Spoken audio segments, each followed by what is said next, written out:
Hello, welcome to my spiritual adventures. I'm Megan Catherin, and in this episode I wanted to tell the story of how decorating a granny flat became or opened a past life experience.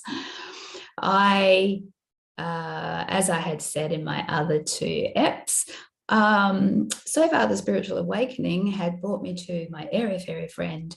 And it turned out that she had been for some years running these spiritual groups in her home. Now, I knew of these, but I didn't want to know of these, right? You do your thing, love. And I had been going to her a few times now for private sessions and had come to this understanding through the death of my dad and the use of the pendulum that she taught me, that there was more to life. There was this interesting stuff. So I kind of inquired, what's happening with your group stuff and everything, which I'd always don't want to ask. And she said to me, well, I'm currently building a granny flat. We're about to put it in, but I'm struggling with the builder. In the design, I'm a little bit worried, and he's not really getting what I'm doing, and he reckons it should be like this, and he's got this thing in his head. It's a granny flat.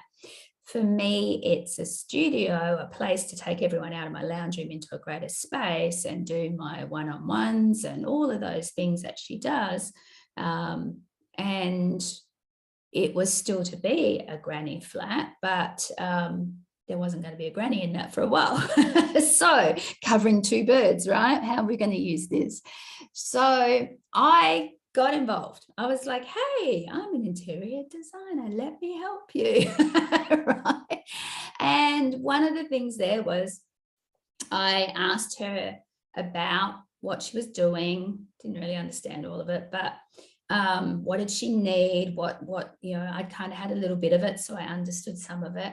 But I said to her, maybe I should come to one of your groups as well to see what would be the best layout, what would be the things you need in regards to a bathroom and a kitchenette and a space for your massage and so forth, and then this sitting area for everyone that you do these groups with. So I also wanted to sort of get a sense of what to decorate it with. What sort of furniture would it need? The whole lot. That's the package that I would do, as opposed to the builder who just wanted to know what to do with the brick and mortar and where to lay out the plan, right? That was a very innocent, oh yeah, I'll come do all this. So she said to me, okay, well, can you come this Monday? And I was like, sure, I'll come. And I walked in the door that following Monday day, lunchtime, mid-morning, whatever it was. And she's like, oh, I'm so glad you're here. We're doing past lives. Now, as I turned, there was 14 people crammed in that lounge room, all their eyes on me because I was somebody new. And I was like, and I think she told them I was coming, and I was like, oh my God, if it wasn't for that, I would have said, yeah, nah, tell me when you're doing something else. She told me all these sorts of things that she did, and there was all sorts of stuff, very innocent sort of personal development stuff, things I was interested around, emotional things and mental kind of concepts. And yeah. Oh, sounds great. What are we doing? No, super spiritual out there, past life. So I hop in. Now I'm already uncomfortable because I wasn't the person that hugged or did any of that, and everybody squeezed up against each other, and I don't know these hippy dippy people as I was experiencing them. That was my thoughts, where I was, how I was, judgy person. And I hadn't done any of this stuff. So I went along with it all, and there was discussion, and it was going over my head most of the time. And so it was easy for me to focus on the decorating side of things and more than anything, and just think about some of that. And then she took us into a meditation. Now, I've never done meditation, but I was open and ready, even though I didn't know I was open and ready. So the group container of energy, again, had no understanding that that existed, had created a safe space for me. I didn't know that I could sit quietly in myself, but she was guided. It was a guided meditation. She was leading us through whatever. Cannot remember how or what it all was, but what I got a sense of. Now, this was where it was difficult for me because I got a sense of what I now call an impression.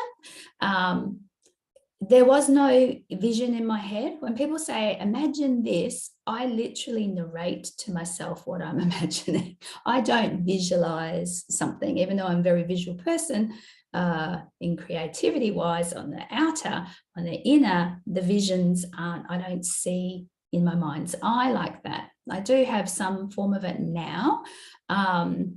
It's like a foggy, what I would call a foggy kind of cartoon style, and I can get it in meditation and in my sleep.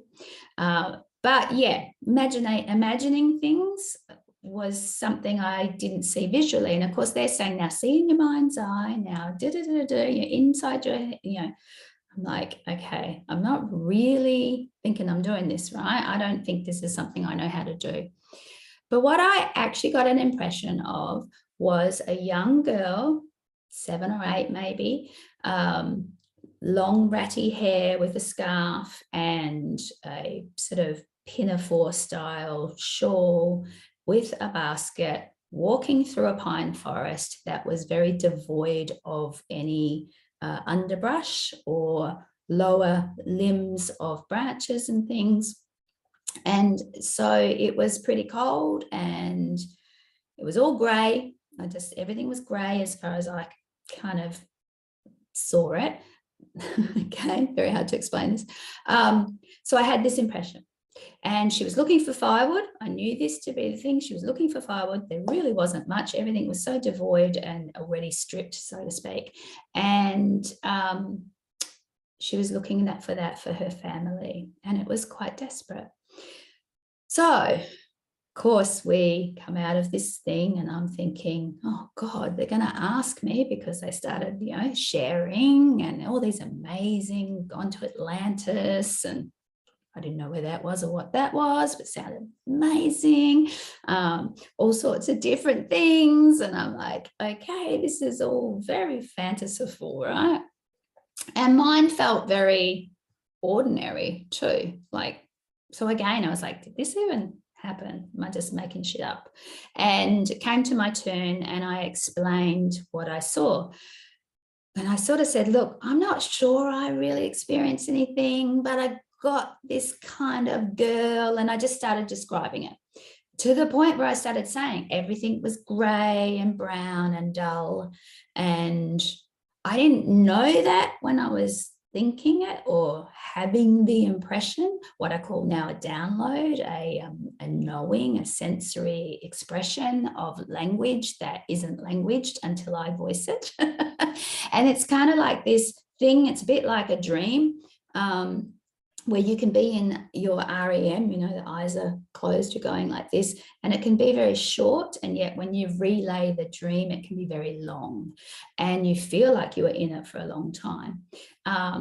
This was kind of what happened. I was sort of explaining this glimpse, and it was much more than I thought, and it had so much more behind it. I later sort of thought about it some years later, or a year or so later.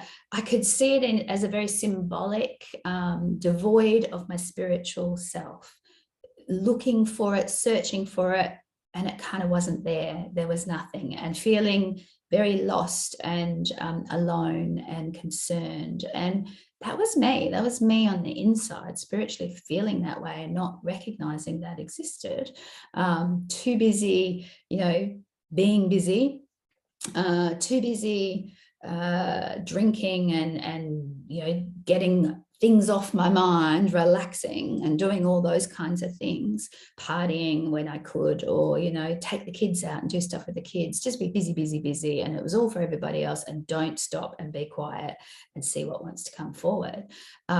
This was a whole new concept, and it was so interesting because I was like, wow, I didn't expect this from my interior decorating. I didn't expect this when I said, I'll help you design a granny flat for your support group or spiritual group.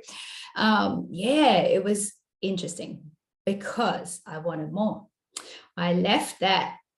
Yes, there was this awkwardness. Yes, there was this embarrassment. Yes, there was this, I don't get it. But there was this curiosity. I was fascinated by everyone's stories. I loved them. And deep down, I knew that I had this thing of this belief of past lives, this belief of reincarnation. It made the most sense to me. I wasn't particularly religious. I didn't really get into all of that. And it just, I had an understanding of some of that, but this made sense. And it felt right. And what I recognized in our family, we used to have a saying, and it was said as a bit of a pokey fun, but deep down, I feel like we all actually aligned to it. And it would be this thing where, you'd have a bit of bad luck and you'd be like, oh God, I must have run someone over in another lifetime. That kind of, I can see myself running over on the horses, in the car, whatever. And, very unlucky thing. And now you're having bad luck, karmic sort of idea, right? But it was always said as a joke, always said as a flippant thing, as a cliched, passed down thing through my grandparents. And it was just almost a habit. But I suddenly started looking back at this and thinking, I think I really do believe this stuff and I'd like to investigate it. So even though she had asked me to her group many times over, and she then also said, hey, you could come on Mondays. And I certainly could have. I could rearrange my business life around that. No, I'm far too busy on Mondays. And she said, well, I do a fortnightly group on a Wednesday night, and there's only a handful of us. That was my group. Fortnightly, I could enough time to get over it. Nighttime, always easier in the night, in the dark, right? And just it was a smaller group. I don't know if I started it straight away, but this was very late in the year. By the time the granny flat had been finished, so I think it was like November, the granny flat was pretty much done by December, and January I was helping her. We had furniture on order, and I was helping her to do the final touches. The carpet guys were coming, the tile I was in, all these things happened. It happened very quickly. And by February, when she was starting up again, here in Australia, we have the long holiday time over January. And so February into school time when it all began. And that's when I went to her groups fortnightly on a Wednesday night. Oh, that's the story. How I came to be going to a fortnightly group by this time, 2011. I'll tell you more about that in the next episode. Moral of this story. What would I say? Definitely that thing of impression and belief in it, that to me, if these things are possibly imagined, they can be real. That time and space is a phenomenal thing that we can't even explain. And I believe that everything is happening or can happen, has an energy, has an experience.